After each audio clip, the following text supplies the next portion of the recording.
Hello everyone, welcome to this amazing platform of our channel Panesh for Competitive Examinations and I am Piyush.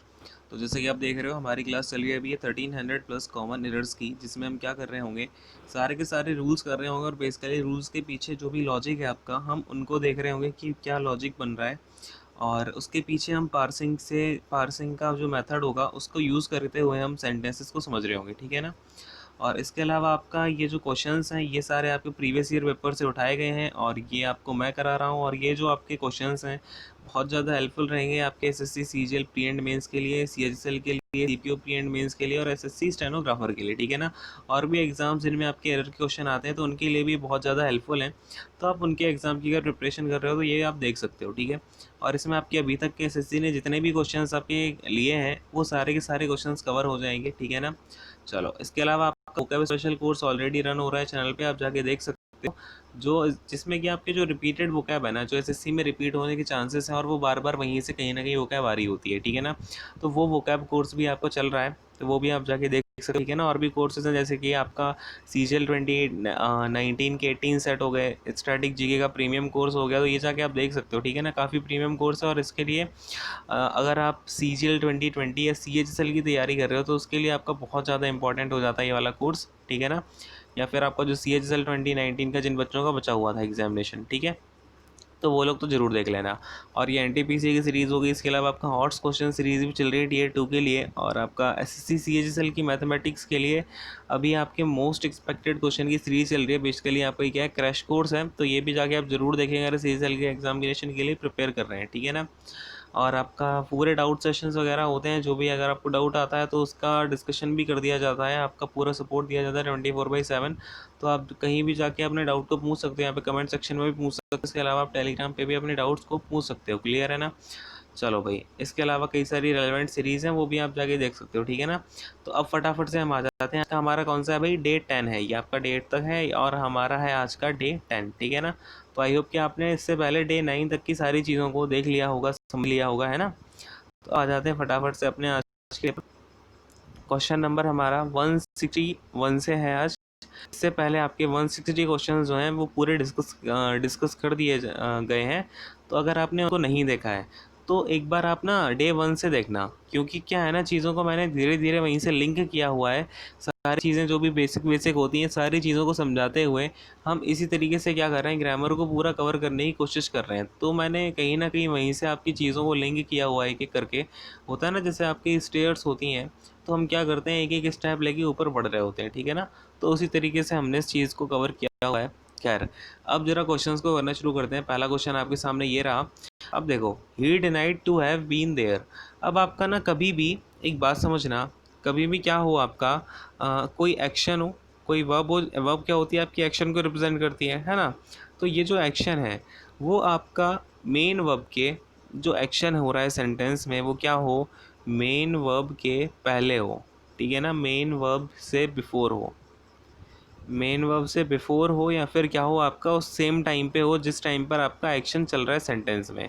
बात को समझ रहे हैं, यानी कि जो एक्शन हो रहा है ना वो मेन वर्ब के पहले हो गया है या फिर मेन वर्ब के टाइम पे ही हो रहा है, सेम टाइम पे हो रहा है। तो उस टाइम पे हम क्या करते हैं, उनके बाद में हम जीरंड का यूज़ कर रहे होते हैं। क्लियर है, किसका यूज़ करते हैं, जीरंड का यूज़ करते हैं। या फिर अगर मैं इसके अलावा आपका एक केस तो ये हो गया, ठीक है ना। दूसरा केस आपका बनता है जब एक्शन जो है आपका वो मेन वर्ब के बाद हो रहा हो, है ना, आफ्टर मेन वर्ब हो रहा हो। क्या हो रहा हो आपका, आफ्टर मेन वर्ब हो रहा हो। बात को समझ पा रहे हैं, क्लियर है। तो उस टाइम पर हम क्या कर रहे होते हैं, उस टाइम पर हम आपके इन्फिनेटिव का यूज़ करते हैं। किसका यूज़ करते हैं, इन्फिनेटिव का। अच्छा, इन्फिनेटिव क्या होता है आपका, 2 प्लस का V1, है ना, 2 प्लस का V1 होता है इन्फिनेटिव। और जीरंड क्या होता है आपका, V1 प्लस का ING, यानी कि आपकी ING वाली फॉर्म वगैरह जो भी होती है वो V1 प्लस की ING आपकी जीरंड वगैरह होती हैं, क्लियर है। तो यहाँ पर देखो आप ज़रा, he denied to have been there, यानी कि ये बात क्या हो रही है आपकी, कोई भी जो टाइम है उसने डिनाई जो किया हुआ है उसने पहले के बारे में तो बता रहा है कि वो वहाँ पर नहीं था, है ना। अभी जो आपका एक्शन है वो उस टाइम पर नहीं होने के बारे में बता रहा है, यानी कि एक्शन आपका, ये आपका जो मेन वर्ब है उससे पहले की बात हो रही है। तो यहाँ पर आपका क्या आएगा, जीरंड की फॉर्म आएगी, ना कि आपका 2 प्लस का V1 इन्फिनेटिव। तो यहाँ पर क्या आ जाएगा, he denied having been there, clear है। तो इस पॉइंट को आप जरा सा नोट कर लेंगे, इन चीज़ों को हमें ध्यान रखना होता है और इन पर कभी जो है डाउट्स आ जाते हैं एंड ये आपको थोड़ा सा लिख लेना है, क्लियर है। चलो अब मैं हटाता हूँ इसको, आप पॉज करके नोट डाउन भी कर लेना, ठीक है ना। चलो अगले क्वेश्चन पर आ जाते हैं। क्वेश्चन नंबर 162 हमारे पास क्या है, तो 162 हमें बोल रहा है a milk can provide certain a milk can provide protein for a nutritionally balanced diet. यानी कि मिल्क क्या करता है, प्रोटीन दे देता है न्यूट्रिशनली बैलेंस्ड डाइट को। तो देखो मिल्क आपका क्या है, एक अनकाउंटेबल नाउन है कि नहीं है। मिल्क क्या है आपका, अनकाउंटेबल नाउन है। तो कभी भी आप अनकाउंटेबल नाउन के साथ में आर्टिकल ए और एन का यूज़ नहीं करते, डेफिनेट आर्टिकल्स का, ठीक है ना, क्योंकि हम इसे काउंट ही नहीं कर सकते, क्लियर है। तो ए का यूज़ यहाँ पर नहीं होगा, बात को समझ गए हैं, क्लियर है। चलो अगले क्वेश्चन पर आ जाएं। Question number 163, and the football team walked on to the field the crowd burst into applause but some cheers were heard too. यानी कि क्या बात हो रही है यहाँ पे, जब फुटबॉल टीम एंटर करती है फील्ड के अंदर तो crowd burst into applause. Applause क्या होता है बेसिकली, आपका किसी को भी आप क्या करते हैं, अप्रिशिएट करते हैं बाई क्लैपिंग, है ना। क्या करते हैं आप, क्लैपिंग करके उनका जो मनोबल है वो बढ़ाना चाहते हैं, फिर उनको आप अप्लॉज, बेसिकली आप क्या करना चाहते हो, उनको अप्रिशिएट करना चाहते हो क्लैपिंग के थ्रू, तो उसको हम बोलते हैं अप्लॉज, ठीक है ना। तो यानी कि क्राउड जो है अप्लॉज में बर्स्ट हो गई, यानी होता है ना कोई भी टीम आपकी आती है तो जो वहाँ पर उनके सपोर्टर्स होते हैं वो बैठ के उनका सपोर्ट कर रहे होते हैं, क्लियर है, उनको अप्लॉज कर रहे होते हैं। But some cheers were heard too. अब देखो यहाँ पर आपका बेसिकली सेंटेंस में क्या मतलब होगा कि जब आपकी फुटबॉल टीम एंटर होती है, एक बात तो ये होगी, दूसरी बात क्राउड ने क्या किया है, अप्लॉज करने लगी क्राउड बहुत सारी।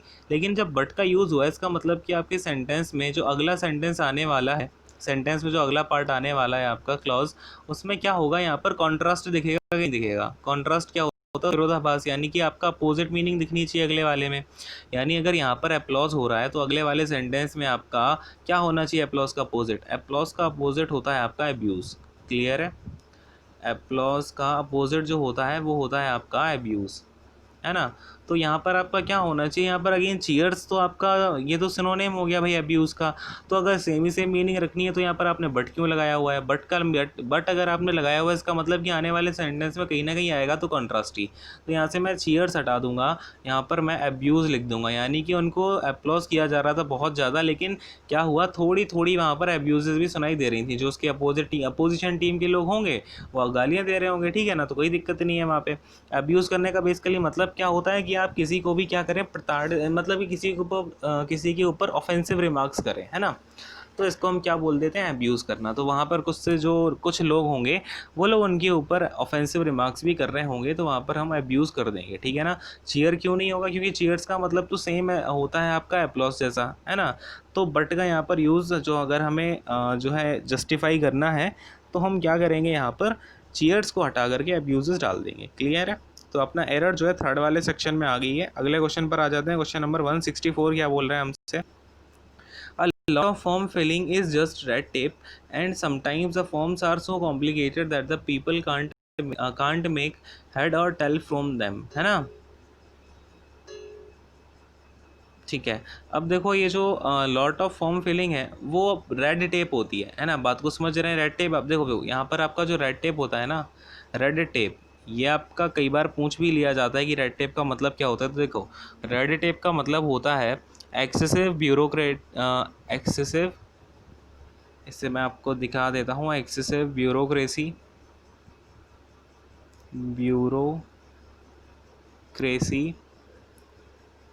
फॉर्मेशन, है ना, फॉर्मेशन। तो यानी कि आपका ब्यूरोक्रेसी यानी कागजात की बहुत ज़्यादा आपकी बिना किसी मतलब में हर चीज़ में आपको बोला जाए ये कागज़ दिखाओ, ये वाला आप कागज़ दिखाओ, है ना, ब्यूरोक्रेसी फॉर्मेशन हो जाए बहुत ज़्यादा, उसे हम बोलते हैं रेड टेप, क्लियर है। तो इस बात को आप याद रखेंगे, ध्यान रखेंगे, क्लियर है। तो फॉर्म फिलिंग क्या है ना, बहुत ज़्यादा रेड टेप है, यानी उसमें जो ब्यूरोक्रेसी की फॉर्मेशन है ना वो बहुत ज़्यादा है। And sometimes the forms are so complicated, यानी कभी कभी क्या होता है ना, फॉर्म इतने ज़्यादा कॉम्प्लिकेटेड होते हैं कि पीपल को उसका सर और पैर ही पता नहीं चलता है, ठीक है ना। कांट मेक हेड और टेल फ्रॉम दैम का मतलब आपका क्या होता है, इसका मतलब उन्हें समझ नहीं आता है कि कहाँ से, अनएबल टू अंडरस्टैंड एनीथिंग, है ना, कि कहाँ से हमें चीज़ों को शुरू करना है, क्लियर है। बात समझ में आ गई। तो फिलहाल यहाँ पर आपके में कोई भी एरर नहीं है, सारी चीज़ें यहाँ पर बिल्कुल ठीक निकल के आ रही हैं, ठीक है ना। चलो अगले क्वेश्चन पर आ जाते हैं। क्वेश्चन नंबर 165 से बोल रहा है, you are required to explain your conduct within 2 days of the receipt of this letter. यानी कि तुम्हें क्या है ना, तुम्हारा कंडक्ट एक्सप्लेन करना पड़ेगा 2 दिन के अंदर on the receipt of this letter. यानी बेसिकली अगर मैं आपको बोलूँ तो इसमें आप क्या इसमें ना इसका जो मतलब है वो ये है कि लेट से आपने कोई जॉब है, आपने कोई जॉब को ज्वाइन नहीं किया, जो आपकी ज्वाइनिंग डेट थी, तो आपको फिर लेटर मिलता है कि आपको अपना रीज़न एक्सप्लेन करना पड़ेगा कि आपने ऐसा क्यों किया, आपने ज्वाइनिंग क्यों नहीं की उस दिन, अगर आप ज्वाइन करने वाले हो, ठीक है ना। तो उसको हम बोलते हैं कि आपको अपना कंडक्ट को एक्सप्लेन करना पड़ेगा। खैर, अब देखो कभी भी आपका रिसीट ऑफ द लेटर होती है या फिर किसी भी चीज़ को हम रिसीट कर रहे होते हैं, तो उसमें आपका ऑफ नहीं आता है, यहाँ पर आपका क्या आएगा, ऑन द रिसीट, यानी कि आपका रिसीट होने पर। क्लियर है, बात को समझ पा रहे हैं? तो यहाँ पर किसका यूज़ होगा, ऑन द रिसीट का यूज़ होगा। ठीक है, चलो भाई अब इसको हटा दूँ, अगले क्वेश्चन पर आ जाते हैं, क्योंकि आपका क्या हो रहा है, रिसीट हो रही है आपके पास, है ना, रिसीट होने पर बोलते हैं ना, हिंदी में भी क्या लिखा रहता है, रिसीट होने पर, ठीक है ना। चलो क्वेश्चन नंबर 166 पर आते हैं। I now am knowing all the fact about him, यानी अब क्या है, मैं उसके बारे में सारे फैक्ट जानता हूँ। सबसे पहली बात, ये जो आपका नाउ लिखा हुआ है, नाउ के हिसाब से आपको पता है नाउ कब यूज़ होता है, आपका प्रेजेंट सिंपल प्रेजेंट टेंसेस में यूज़ होता है ना। सिंपल प्रेजेंट बोल दो या पास्ट प्रेजेंट इंडेफिनिट बोल दो, ठीक है ना, बात एक ही है। तो ये आपका सिंपल प्रेजेंट टेंसेस में यूज़ होता है। सबसे पहली बात तो आपको ये पता चल गई। दूसरी बात, आपका नोइंग, नोइंग जो होता है ना, ये नोइंग कभी भी आपका कॉन्टीन्यूस टेंसेस में यूज़ नहीं होता। ये जो आपकी नो वर्ब है ना, नो, नोइंग आपका कोई वर्ड फॉर्म ही नहीं होता है, क्योंकि आप किसी भी चीज़ को जान लेते हो। अब देखो, नोइंग का मतलब ये थोड़ी ना है कि आप किसी चीज़ को, लेट से आपको कोई चीज़ पता चल गई, अब उसके बारे में आप ये तो नहीं बोलोगे अभी मैं ये चीज़ मेरी प्रोसेस में चल रही है, मैं तुम्हें जान रहा हूँ, उसमें भी आप इसका नोइंग का यूज़ नहीं करोगे, ठीक है ना। ऐसे आप बोलोगे I am continuing to know you, है ना। तो कभी भी आप नो का क्या करेंगे, प्रोग्रेशन सेंटेंस नहीं बनाते हैं। प्रोग्रेशन सेंटेंस बोल दूं या फिर मैं कॉन्टीन्यूस टेंस बोल दूं, उसका आप नहीं बना रहे होते हैं। और दूसरी बात, यहाँ पर आपका नाउ लिखा हुआ है, नाउ की वजह से आपको क्या पता चलेगा, ये आपका सेंटेंस सिंपल प्रेजेंट में होगा। तो यहाँ पर हम क्या करेंगे, एम नोइंग हटा देंगे, I now know all the fact about him, क्या लिखेंगे, I now know all the fact about him. Clear है। तो यहाँ पर आपकी एरर किसमें, सेकंड वाले सेक्शन में एरर है। क्यों है, अब आपको समझ में आ गया होगा। अब मैं फटाफट से अगले क्वेश्चन पर आ जाता हूँ, ठीक है ना। हटा दें इसको। देखिए नंबर 167 क्या है, a hot and a cold spring was found near each other. अब देखो आपका ये एक, यहाँ पर आपका सेंस क्या हो रहा है, a hot spring and a cold spring, दोनों के साथ अलग अलग आर्टिकल का यूज़ किया हुआ है, बोलो हाँ कि नहीं। क्लियर है। तो वो दोनों क्या हुआ, एक दूसरे के पास पाए गए। अगर दोनों के लिए अलग अलग आर्टिकल यूज़ किया, तो मैं दोनों को एज ए सब्जेक्ट यूज़ करना चाहता हूँ अलग अलग, है ना। अगर दो सब्जेक्ट का यूज़ करना हो तो मुझे यहाँ पर क्या करना होगा, प्लूरल हेल्पिंग वर्ब लगानी होगी कि नहीं लगानी होगी। तो ये क्या होगा अपना, यहाँ पर वर हो जाएगा। बोलो हाँ, समझ में आ गई ना बात। क्योंकि क्या है, दोनों अपने अलग अलग सब्जेक्ट नहीं है दोनों, ठीक है ना। एक साथ आपका ना तो यहाँ पर इन दोनों का एक सेंस बन रहा है, कॉम्प्लीमेंट्री सब्जेक्ट बन रहे हैं, ना तो यहाँ पर आपका कोई एक सब्जेक्ट है, दूसरा आपका प्रपोजिशन है। क्लियर है, दोनों ही सब्जेक्ट हैं और दोनों ही अलग अलग अपनी वैल्यू रख रहे हैं। तो यहाँ पर आपका वॉज नहीं होगा, क्या हो जाएगा, वर हो जाएगा। क्लियर है। अगले क्वेश्चन पर आ जाएं भाई, 168 वाले पे। चलो 168 क्वेश्चन क्या बोल रहा है, all doubts are cleared between you and I, यानी जो भी डाउट्स हैं तुम्हारे और मेरे बीच में क्लियर हो गए हैं। अब बात को समझना यहाँ पर आप बड़े ही ध्यान से, कि ऑल हो गया, ठीक है ना। ऑल डाउट्स यहाँ पर आपका क्या हो जाएगा, सब्जेक्ट हो जाएगा। डाउट को अगर मैं सब्जेक्ट बोल दूँ तो ऑल क्या हो जाएगा, इसका एडजेक्टिव हो जाएगा, है ना। क्या हो जाएगा, इसका एडजेक्टिव हो जाएगा। आर क्या हो जाएगा अपना, यहाँ पर आर हो जाएगा आपका हेल्पिंग वर्ब। क्लियर है। और क्लियर्ड क्या हो जाएगा आपका, यहाँ पर मेन वर्ब हो जाएगा। इसके बाद में बिटवीन, ये बिटवीन क्या है अपना, यहाँ पर प्रपोजिशन है। तो ये हो गया आपका प्रपोजिशन। इसके बाद में जो यू है, यू क्या हो जाएगा इसमें, यू हो जाएगा आपका ऑब्जेक्ट नंबर 1 इस प्रपोजिशन का, ठीक है ना। और इसके बाद में जो मी आई बनेगा ना, अभी ये देखो एक बात समझना, बिटवीन के बाद आपके दोनों ऑब्जेक्ट जो भी आएंगे, क्योंकि अगर देखो एंड क्या होता है ना, एंड एक तरीके का तराजू है। एंड अपने जो भी दो चीज़ें इसके इधर और इधर होंगी, उनको वो बैलेंस करके चलेगा। इसका मतलब आपका इधर यहाँ पे क्या है, यू है, ये वाला यू आपका कैसे में है, देखो बिटवीन है, बिटवीन प्रपोजिशन की वजह से ये क्या है आपका ऑब्जेक्ट बनेगा कि नहीं बनेगा, यू ऑब्जेक्ट बनेगा। मतलब कि किस में होगा भाई, ऑब्जेक्टिव केस में होगा। क्लियर है। ऑब्जेक्टिव केस में होगा मतलब कि जो आई है, आई को भी ऑब्जेक्टिव केस में होना पड़ेगा, क्योंकि यू का तो ऑब्जेक्टिव केस यू ही होता है, तो हमें पता नहीं चलता, लेकिन आई का ऑब्जेक्टिव केस क्या होता है, मी होता है।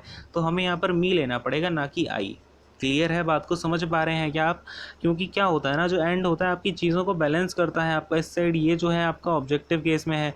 क्यों है, क्योंकि आपका प्रपोजिशन है, प्रपोजिशन का ये ऑब्जेक्ट हो गया, ठीक है ना।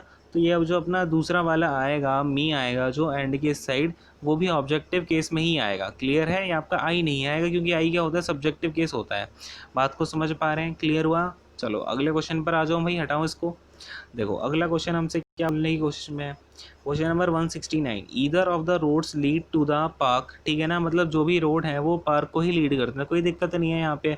आपका ये सेंटेंस तो बिल्कुल करेक्ट ही हो जाएगा, यहाँ पर आपका ईदर सब्जेक्ट हो जाएगा, ऑफ यहाँ पर प्रिपोजिशन हो जाएगी, रोड्स क्या हो जाएगा, इस प्रिपोजिशन का, ये जो ऑफ प्रिपोजिशन आ रही है ना, इस प्रिपोजिशन का प्रिपोजिशनल ऑब्जेक्ट पीओ हो जाएगा, लीड इसकी मेन वर्ब हो जाएगी, टू अगेन यहाँ पर आपका क्या निकल के आएगा, टू आपका यहाँ पर प्रपोजिशन निकल के आएगा, और आपका पार्क क्या हो जाएगा, प्रपोजिशन का ऑब्जेक्ट यानी पीओ। क्लियर है, बात को समझ गए। चलो अगले क्वेश्चन पर आए, क्वेश्चन नंबर 170।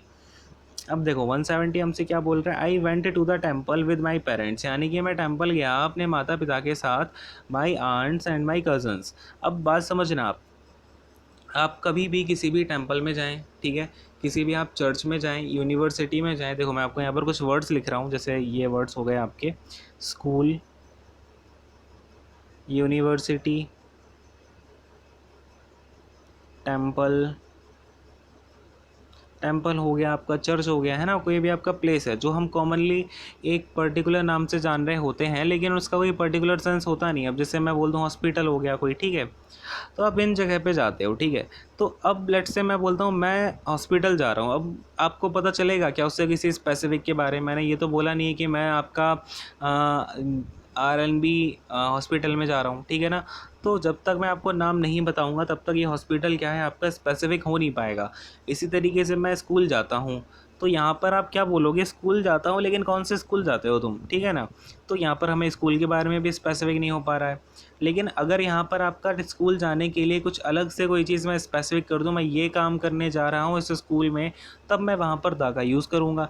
लेकिन अब देखो मैं टेम्पल गया, तो मैंने इसमें टेम्पल सेंटेंस में टेम्पल के बारे में कुछ बताया नहीं है, टेम्पल को मैंने स्पेसिफाई नहीं किया। क्लियर है, तो यहाँ पर आपका स्पेसिफाई नहीं है अगर टेम्पल, तो दा का यूज़ नहीं होगा। अब देखो सेंटेंस को पढ़ के आपको पता चल रहा है क्या कि पर्टिकुलर आपका टेम्पल है वो कौन सा, नहीं पता चल रहा है। तो आई वेंट टू टेम्पल, ठीक है ना, टू दा नहीं आएगा, बात को समझ रहे हो ना आप। इसके बाद में विद क्या हो जाएगा, विद आपकी प्रपोजिशन हो जाएगी, और फिर आपका my parent, my aunt and my cousins आपके इस तरीके से क्या हो जाएंगे, एक एक करके। जैसे ये आपका ऑब्जेक्ट बनेगा प्रपोजिशन का माई पेरेंट्स, तो इसमें आपका माई क्या हो जाएगा, इसका पॉजेसिव, पोजीशन बना रहा है ना माई के ऊपर, तो ये आपका पॉजेसिव एडजेक्टिव हो जाएगा। क्लियर है, तो इस तरीके से हम चीज़ों को समझ सकते हैं। बात समझ में आई कि नहीं आई? कभी भी अब आपको याद रहेगा ना, इन सारी चीज़ों के साथ अगर स्पेसिफाई नहीं किया है तो हम यहाँ पर दा का यूज़ नहीं कर रहे होते हैं। क्लियर है।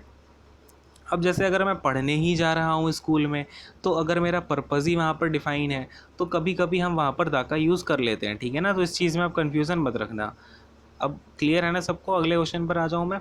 देखो पर्पज़ आपका कभी कभी जब डिफाइन हो जाता है ना, तो वहाँ पर दा का यूज़ कर लेते हो, इस चीज़ को आप थोड़ा सा क्लियर रखना माइंड में। अब देखो I have passed the examination 2 years अगो, मतलब मैंने एग्जामिनेशन पास कर लिया था 2 years पहले। अब आपका ये देखो टाइम पीरियड क्या है, 2 years अगो की बात हो रही है, तो यहाँ पर मुझे कुछ जो मुझे बात पता चल रही है, आपका कभी भी टाइम पीरियड ऐसे बता दें कि 2 years अगो।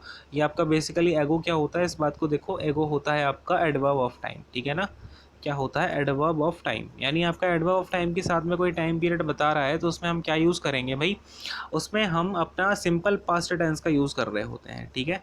कौन से टेंस का भाई, सिंपल पास्ट टेंस का यूज़ कर रहे होते हैं, यानी कि आपका किस में बनेगा, आई हैव पास्ट की प्लेस पर आपका only I passed the examination, मतलब मैंने एग्जामिनेशन पास किया, आपको इसमें कोई हैव लगाने की ज़रूरत ही नहीं है, ठीक है ना। क्लियर हुआ है क्या, बोलो हाँ, ठीक है। अगले क्वेश्चन पर आ जाते हैं, क्वेश्चन नंबर 172 हम करने की कोशिश में है। The earth moves around the sun, यानी कि जो अर्थ है वो सन के राउंड राउंड घूमती रहती है। क्लियर है, तो यहाँ पर कोई दिक्कत है क्या, बोलो फटाफट से।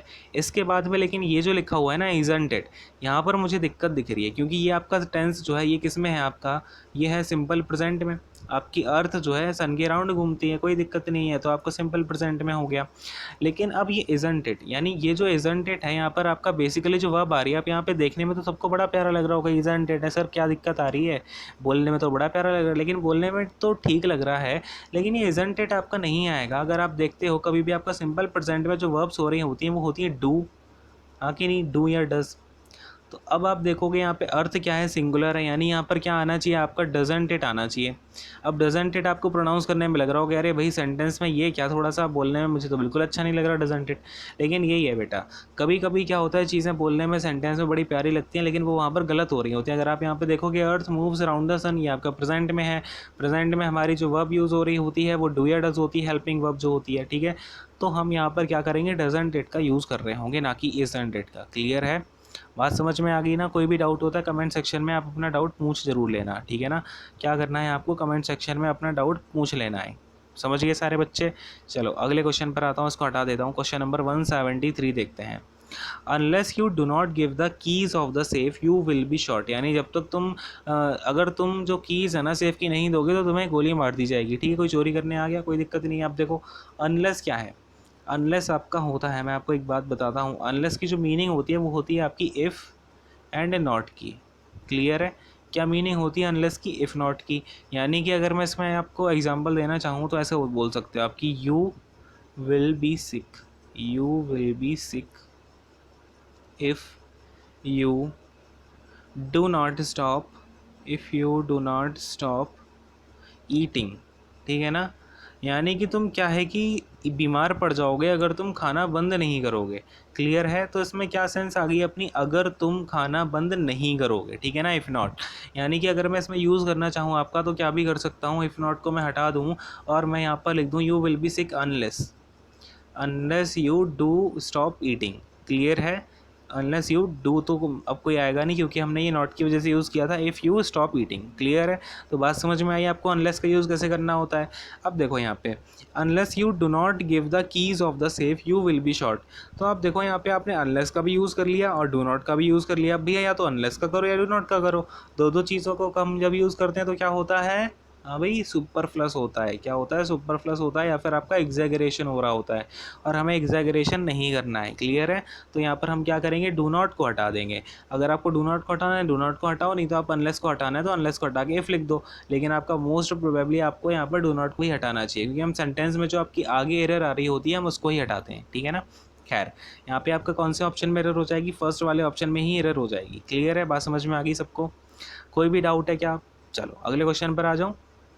क्वेश्चन नंबर 174 देखते हैं क्या है हमारे पास में। Of the billions of stars in the galaxy how much are suitable for life, यानी इतने सारे जो स्टार्स हैं ना गैलेक्सी में, हाउ मच, अच्छा जी यहाँ पर तो मच आ गया, लेकिन आपको पता है स्टार क्या है, स्टार के लिए यूज़ हो रही है चीज़, स्टार्स क्या है आपकी, काउंटेबल है कि अनकाउंटेबल है। लेकिन देखो आपको लग रहा होगा कि कहीं ना कहीं मच जो स्टार्स जो हैं वो तो अनकाउंटेबल हैं, लेकिन हम क्या कर सकते हैं, ऐसे गिन सकते हैं ना, 1 स्टार 2 स्टार 3 स्टार 4 स्टार, है ना। तो यहाँ पर हम काउंटिंग इस तरीके से कर सकते हैं। हम यहाँ पर आपका ऐसे तो नहीं करते हैं काउंटिंग स्टार्स की कि 1 kg star 2 kg star 3 kg star, है ना। तो यहाँ पर हम मच का यूज़ नहीं करेंगे, हम मैनी का यूज़ करेंगे। क्लियर है, बात को समझ पा रहे हैं क्या आप? बात क्लियर हो पाई क्या? ठीक है ना। चलो अगले क्वेश्चन पर आ जाऊँ। देखो अब क्वेश्चन नंबर 175 देखने की कोशिश करते हैं। The value of the dollar declines as the rate of inflation rises, यानी कि जो आपका वैल्यू है डॉलर की वो डिक्लाइन कर जाती है as the rate of inflation rises, यानी कि जो आपकी महंगाई की दर है जब बढ़ती है। अब देखो यहाँ पर आपके दो वर्ड होते हैं, एक होता है आपका रेजेस और एक होता है आपका राइजेस। क्लियर है, ये अपने यहाँ पर दो वर्ड होते हैं। अब देखो रेज का मतलब क्या होता है, to lift something, to lift something to a higher level, ठीक है ना, टू अ हायर लेवल, ठीक है ना। किसी भी चीज़ को आप क्या करो, थोड़ा ऊपर के लेवल पर लिफ्ट कर दो, ठीक है। और जो राइज होता है, राइज का मतलब होता है टू इंक्रीज अमाउंट या नंबर, टू इंक्रीज अमाउंट और नंबर, ठीक है ना। किसी भी चीज़ में आप क्या करें, अमाउंट या जो आपका नंबर है वो इंक्रीज़ हो जाए, ठीक है ना। तो अब इन्फ्लेशन का जो रेट है वो आपका इंक्रीज़ हो रहा है ना कि आप उसे हायर लेवल पर शिफ्ट करके आ रहे हो, ठीक है ना। तो यहाँ पर क्या हो जाएगा, राइज हो जाएगा। क्लियर है, ऑफ इन्फ्लेशन राइजेस। बात समझ में आ रही है क्या? हाँ भाई बोलो फटाफट से। तो अब अगले क्वेश्चन पर मूव ऑन कर जाते हैं भाई। चलो क्वेश्चन नंबर 176 देखो। One of my desires are to become a doctor, यानी कि मेरी कई सारे डिज़ायर है, उनमें से एक क्या है कि मैं डॉक्टर बन जाऊं। अब देखो जरा यहाँ पर आपका वन क्या हो जाएगा, वन यहाँ पे आपका सब्जेक्ट हो जाएगा, ऑफ क्या हो जाएगा, ऑफ यहाँ पर आपकी प्रपोजिशन हो जाएगी, ठीक है। डिज़ायर्स क्या हो जाएंगी भाई, इस प्रपोजिशन का ऑब्जेक्ट बन जाएंगी डिज़ायर्स आपकी, इस प्रपोजिशन का ऑब्जेक्ट। और ये जो माई है, माई क्या कर रहा है, डिज़ायर को आपकी पोजेशन दिखा रहा है, यानी कि किसकी डिज़ायर है तो आपकी, तो ये पॉजेसिव एडजेक्टिव हो जाएगा। क्लियर है यहाँ तक सारी बातें। अब ये जो आर है, जो हेल्पिंग वर्ब यूज़ हुई है, किसके लिए हुई है, ये मेरी डिज़ायर, सारी की सारी डिज़ायर मेरी डॉक्टर बनने की है या उनमें से एक डिज़ायर मेरी डॉक्टर बनने की, तो एक डिज़ायर है, यानी कि इसका जो सब्जेक्ट बन रहा है भाई ये बन रहा है, यानी यहाँ पर क्या आना चाहिए, आर नहीं आना चाहिए, इज़ आना चाहिए। बात समझ पा रहे हैं क्या, क्लियर है। तो is to become a doctor, यानी मेरी जो एक डिज़ायर है वो है डॉक्टर बनने की। यहाँ पर हम यानी कि सिंगुलर जो अपनी हेल्पिंग वर्ब है उसका यूज़ कर रहे होंगे और यहाँ पर एरर अपनी सेकंड वाले ऑप्शन में निकल के आ जाएगी। क्लियर है। अगले क्वेश्चन पर आ जाऊँ भाई। अब देखो क्वेश्चन नंबर 177 देखते हैं। Banks were developed to keep people's money safe and to make it available when they need it. यानी कि बैंक क्या है, बैंक को डेवलप किया गया था जो पीपल की मनी है उन्हें सेफ रखने के लिए, और लोगों को वो दे दें जब भी उनको ज़रूरत हो। ठीक है ना। अब एक बात समझो, कभी भी जो आपका मेक होता है ना, अब देखो यहाँ पे आप बात को समझना, कभी भी लेट से आपका यहाँ पर मैं बोल दूँ एंड, ठीक है ना, आपका एंड कंजंक्शन से मैं कभी भी दो इन्फिनेटिव को ज्वाइन करना चाहूँ, ठीक है ना, ये आपका 2 प्लस का v1 एक इन्फिनेटिव है और उसके बाद में आपका 2 प्लस का v1 आना है।